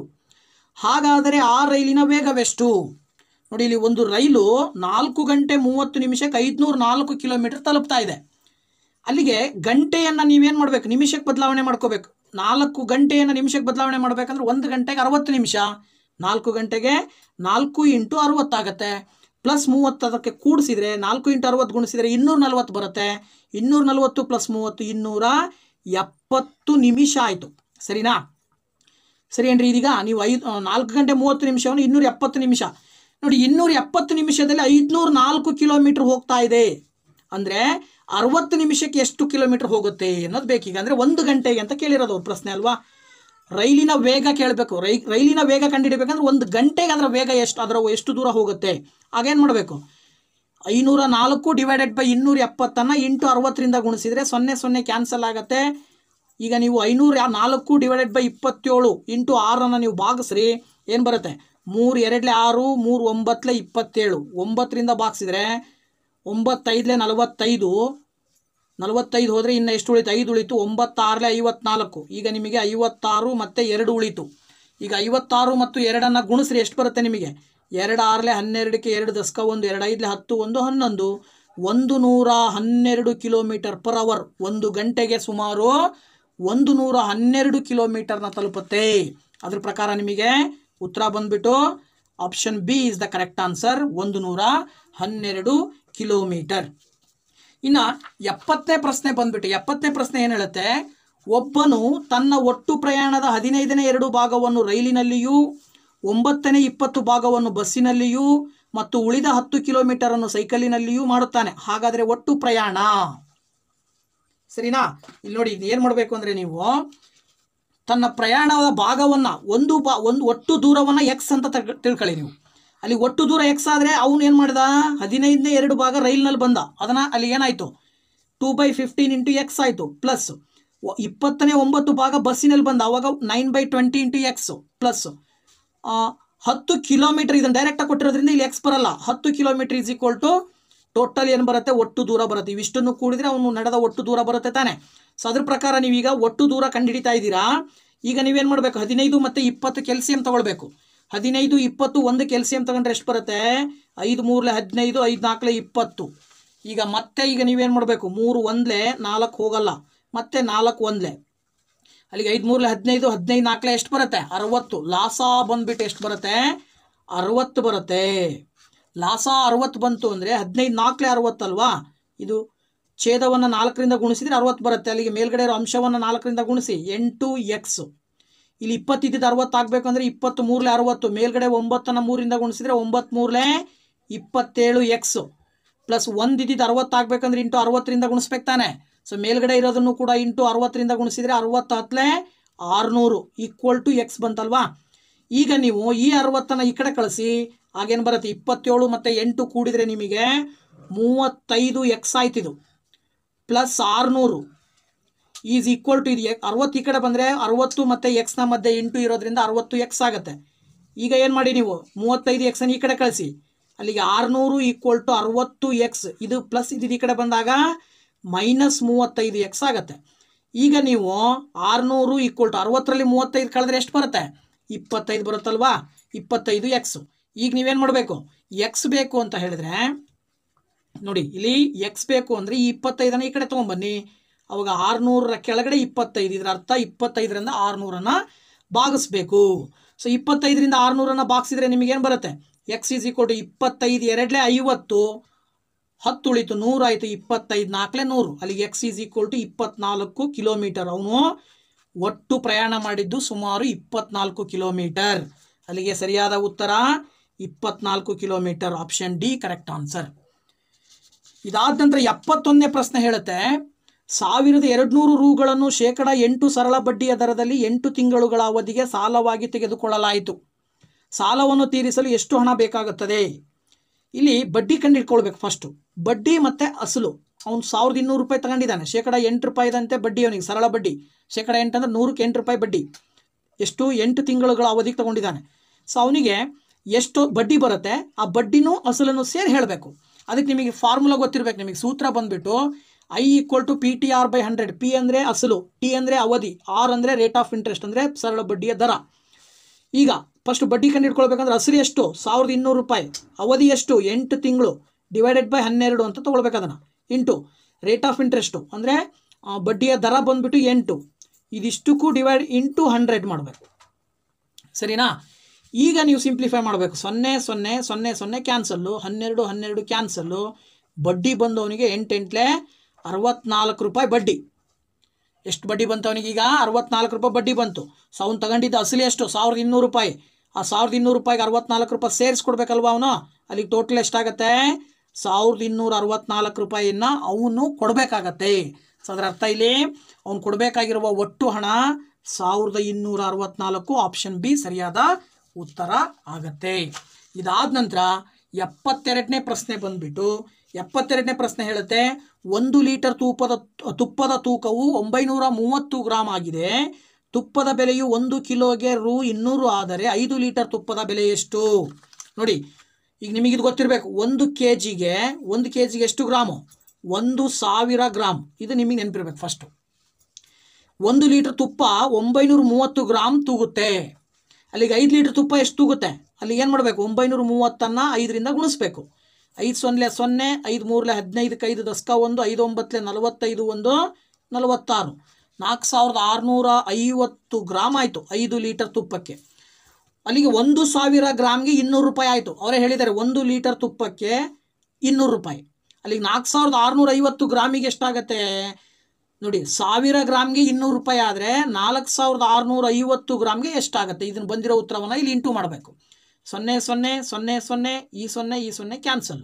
ಅಲ್ಲಿ ಎಷ್ಟು ಉಳಿತು? ಇಲ್ಲಿ 2 ಉಳಿತು. ಇಲ್ಲಿ 465 ಗುಣಿಸಿದರೆ 2 5 10 1 ಉಳಿತು. 2 6 12 1 13 1 ಉಳಿತು.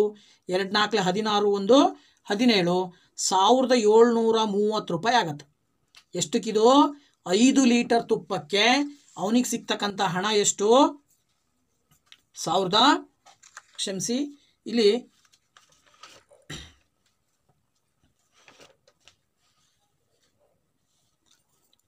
ನೋಡಿ 2 5 10ಕ್ಕೆ 0 ದಶಕ 1, 2 6 12 1 13ಕ್ಕೆ 3 ದಶಕ 1, 2 4 12 1 13.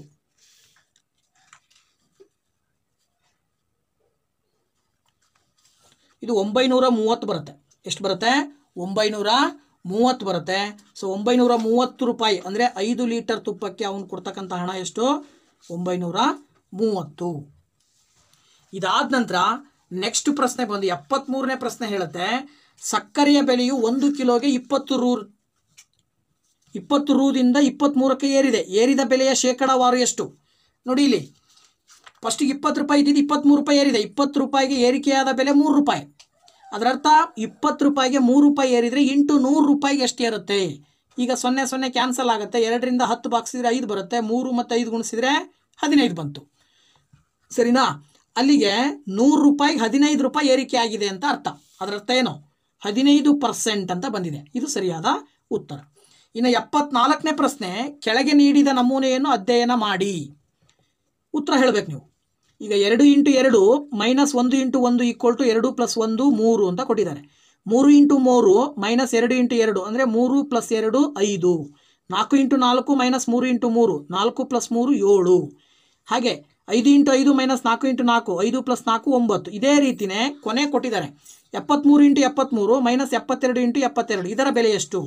ಇದ್ರ ಪ್ರಕಾರನೇ ಹೋದರೆ ಇಲ್ಲಿ ನೋಡಿ ಏನು ಹೇಳ್ಬೋದು? 73 ಇಲ್ಲಿ 5 ಇರೋ ಹತ್ರ 5 ಬರ್ಕೊಂಡಿದ್ದಾರಾ? ನಾನಿಲ್ಲಿ 73 ಬರ್ಕೊಳ್ಬೇಕು. ಇಲ್ಲಿ 72 ಬರ್ಕೊಂಡಿದ್ದಾರಾ? ಸೊ ಇಲ್ಲಿ 4 ಇರೋ ಹತ್ರ 4 ಬರ್ಕೊಂಡಿದ್ದಾರಾ? ಪ್ಲಸ್ ಕೊಟ್ಟಿದ್ದಾರೆ. ಇಲ್ಲಿ ಮಧ್ಯೆ ಪ್ಲಸ್ ಹಾಕ್ಕೊಂಡು 72 ಬರ್ಕೊಳ್ಳಿ. ಈಗ ಇದರ ಅರ್ಥ 73 ಮತ್ತು 72 ಕೂಡಬೇಕು. 73 72 ಕೂಡಿದರೆ ಎಷ್ಟಾಗುತ್ತೆ? 2 3 5 7 7 14 145 ಬರುತ್ತೆ. ಸೊ ಸರಿಯಾದ ಉತ್ತರ ಬಂದ್ಬಿಟ್ಟು ನಿಮಗೆ 145. ಇನ್ನು ಕೊನೆಯ ಪ್ರಶ್ನೆ, ಕೆಳಗೆ ತೋರಿಸಿದ ಭಾರಲೇಖ ಅಥವಾ ಬಾರ್ ಗ್ರಾಫ್ ಒಂದು ಕುಟುಂಬದ ವೆಚ್ಚವನ್ನು ತೋರಿಸುತ್ತದೆ. ಆ ಕುಟುಂಬದ ಒಟ್ಟು ವೆಚ್ಚವೆಷ್ಟು ಅಂತ ಕೇಳಿದ್ದಾರೆ. ನೋಡಿ ಬೇರೆ ಇಲ್ಲಿ ಏನು ಕೊಟ್ಟಿದ್ದಾರೆ? ಬಾಡಿಗೆಗೆ 1500 ರೂಪಾಯಿ ಕೊಟ್ಟಿದ್ದಾರೆ ಅವರು, ವೆಚ್ಚ ಕೊಟ್ಟಿರೋದು. ಇನ್ನು ಆಹಾರಕ್ಕೆ 2500 ರೂಪಾಯಿ ಖರ್ಚಾಗುತ್ತೆ. ಬಟ್ಟೆ ಬರೆಗೆ ಅಂತೇಳಿ 1000 ರೂಪಾಯಿ ಖರ್ಚಾಗುತ್ತೆ. ಪ್ರಯಾಣಕ್ಕಾಗಿ 500 ರೂಪಾಯಿ ಖರ್ಚಾಗುತ್ತೆ. ಇನ್ನು ಇತರೆ ಖರ್ಚುಗಳನ್ನು ಸೇರಿ 2000. ಅಲ್ಲಿ ಒಟ್ಟು ಆ ಮನೇಲಿ ಖರ್ಚು ಎಷ್ಟು ಅಂತ ಕೇಳಿದರೆ ಏನು ಬರೀಬೇಕು ನೀವು? ಇವಿಷ್ಟನ್ನು ಕೂಡಬೇಕಲ್ವಾ? ಅವ್ರು ಮಾಡಿರ್ತಕ್ಕಂಥ ಎಲ್ಲ ಖರ್ಚುಗಳನ್ನು ಕೂಡಬೇಕು. ಇಲ್ಲಿ ನಾನು ಬರ್ಕೊಂಡಿದ್ದೀನಿ ನೋಡಿ. ಪ್ರಯಾಣಕ್ಕಾಗಿ 500 ರೂಪಾಯಿ, ಬಟ್ಟೆ ಬರೆಗೆ 1000 ರೂಪಾಯಿ, ಬಾಡಿಗೆಗೆ 1500 ರೂಪಾಯಿ, ಬೇರೆ ಯಾವುದಕ್ಕೆ 2000 ರೂಪಾಯಿ, ಆಹಾರಕ್ಕೋಸ್ಕರ 2500. ಇಷ್ಟೂ ಕೂಡಿದರೆ 0 0 5 5 10 5 15ಕ್ಕೆ 5 ದಶಕ 1 1 1 2 1 3 2 5 2 7 ಬರುತ್ತೆ. ಟೋಟಲ್ಲು ಅಲ್ಲೂ ಅವ್ರಿಗೆ ಖರ್ಚಾಗಿರೋ ಹಣ ಎಷ್ಟು? 7500.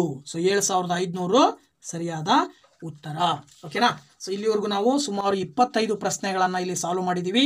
ಸೊ ಇದೇ ರೀತಿಯೇ ಗಣಿತಕ್ಕೆ ಸಂಬಂಧಪಟ್ಟಾಗೆ ಸಾಕಷ್ಟು ಪ್ರಶ್ನೆಗಳು, ತುಂಬ ಸುಲಭವಾಗಿರ್ತಕ್ಕಂಥ ಪ್ರಶ್ನೆಗಳು ನಿಮಗೆ ಎಕ್ಸಾಮಿಗೆ ಬರ್ತವೆ. ಸೊ ಈ ವಿಡಿಯೋಸ್ ಇಷ್ಟ ಆದರೆ ನೀವು ಲೈಕ್ ಮಾಡಿ, ಹಾಗೆಯೇ ಶೇರ್ ಮಾಡಿ, ಜೊತೆಗೆ ಕಮೆಂಟ್ ಕೂಡ ಮಾಡಿ ಅಂತ ಹೇಳ್ತಾ, ಮುಂದಿನ ವಿಡಿಯೋದಲ್ಲಿ ಇನ್ನೂ ಹೆಚ್ಚಿನ ಕ್ವಶನ್ಸನ್ನು ನಾನು ನಿಮ್ಮ ಜೊತೆ ಹಂಚ್ಕೊಳ್ತೀನಿ.